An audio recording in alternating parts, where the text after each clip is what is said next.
ఉన్నారు. మాకి కలిసి వచ్చేటువంటి ఆదివాసీ ప్రజాప్రతినిధి కూడా ఈ రోజు వాళ్ళు బెదిరిస్తా ఉన్నారు, భయభ్రాంతులకు గురి చేస్తా ఉన్నారు. అయ్యా, పార్లమెంటు సభ్యులైనటువంటి మాజీ సీతారాం నాయక్ గారు మాట్లాడుతూ ఒకటే అన్నాడు, మేము తలుచుకుంటే ఇవాళ బీఆర్ఎస్ గవర్నమెంట్ ను కూడా కూల్చోగలిగేటువంటి సామర్థ్యం కలిగింది. ఇవాళ క్యాబినెట్ లో ఒక్క మా ఆదివాసి అక్క, మా సమ్మక్క సారక్క వారసురాలు, మా అక్క, మా సీతక్క ఈరోజు తెలంగాణ రాష్ట్రం ఏర్పడ్డ తర్వాత నుంచి 10 సంవత్సరాలు అయిపోయింది అబ్బా. 10 సంవత్సరాల నుంచి ట్రైబల్ వెల్ఫేర్ డిపార్ట్మెంట్ లో మేము పోలేనటువంటి పరిస్థితి అబ్బా.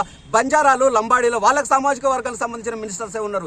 ఈ రోజు ఈ కాంగ్రెస్ ప్రభుత్వంలో కూడా మా ఆదివాసి మా అక్క వస్తే ఈ రోజు కూడా వార్వనీయకుండా కుట్రపూరితంగా దాడులు చేసేటువంటి ప్రయత్నం చేసి బెదిరింపులకు గురి చేస్తున్నటువంటి పార్లమెంటరీ అనేటువంటి మాజీ సీతారాం నాకు చెప్తున్నాము, నువ్వు కూడా అదే పార్లమెంటు నియోజకవర్గం నుంచి కంటెస్ట్ చేసినటువంటి చరిత్ర ఉంది నీకు కూడా.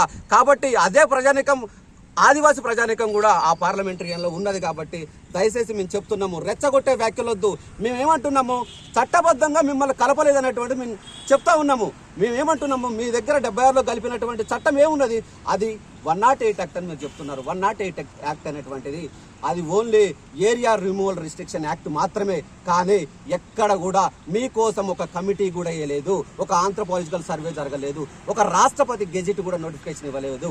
అట్లాంటిది ఏమీ జరగకుండా కూడా ఈ రోజు మా రిజర్వేషన్ ఉపయోగించుకొని విద్య, ఉద్యోగ, ఉపాధి, రాజకీయ అన్ని రంగాలలో మీరు అభివృద్ధి చెందిందే కాకుండా మా యొక్క అస్తిత్వాన్ని కూడా ఈరోజు మమ్మల్ని తప్పుతో పట్టి మమ్మల్నే అసలు ఆదివాసులు కాదని చెప్పి మాట్లాడుతున్న పరిస్థితి. కాబట్టి అయ్యా, తెలుగు ప్రజలైనటువంటి మీరు, తెలంగాణ ప్రజలైనటువంటి మీరు, విప్లవోద్యమం వహించినటువంటి ఉద్యమకారులు, అదేవిధంగా ప్రజాస్వామికవాదులు, మేధావులు అందరూ కలిసి ఇవాళ మా గొంతుకై కలిసి మాకి సపోర్టుగా, మద్దతుగా ఉండండి అని చెప్పేసి మా ఆదివాసి సమాజం తరపు నుంచి మేము విన్నవించుకుంటా ఉన్నాము.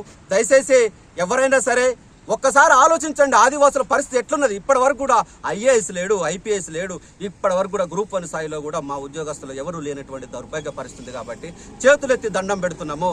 ఈ ఒక్కసారైనా సరే వాళ్ళు నిజంగా కలిపి ఉంటే మాత్రం మేము యాక్సెప్ట్ చేస్తాం. కాబట్టి కలపలేదు ఇంకా, అయినా కూడా ఇంకా 50 సంవత్సరాలు మమ్మల్ని వెనక నెట్టబోయబడ్డారు. కాబట్టి ఈ యొక్క సుప్రీంకోర్టు అంశం విషయంలో మేము ఎక్కడ కూడా రెచ్చగొట్టే వ్యాఖ్యలు చేయట్లేదు. ఏదున్నా న్యాయ పోరాటం చేస్తున్నాము, రాజ్యాంగబద్ధంగా. ఇలా దేశంలో అత్యున్నత న్యాయస్థానం మేము వెళ్ళి మా గోడని విన్నవించుకోవడానికి వెళ్ళి ఈ రోజు చేస్తుంటే దాన్ని కూడా తప్పుదోవ పెట్టించే ప్రయత్నం చేస్తున్నారు తెలుగు ప్రజల్ని, తెలంగాణ వాదులను కూడా. దయచేసి మీరందరూ కూడా మా గొంతుకై మా పక్షాన్ని నిలబడతారని ఆశిస్తూ ఉద్యమవందనాలు తెలియజేస్తూ జై ఆదివాసీ, జై ఆదివాసీ, జై ఆదివాసీ, జై ఆదివాసీ.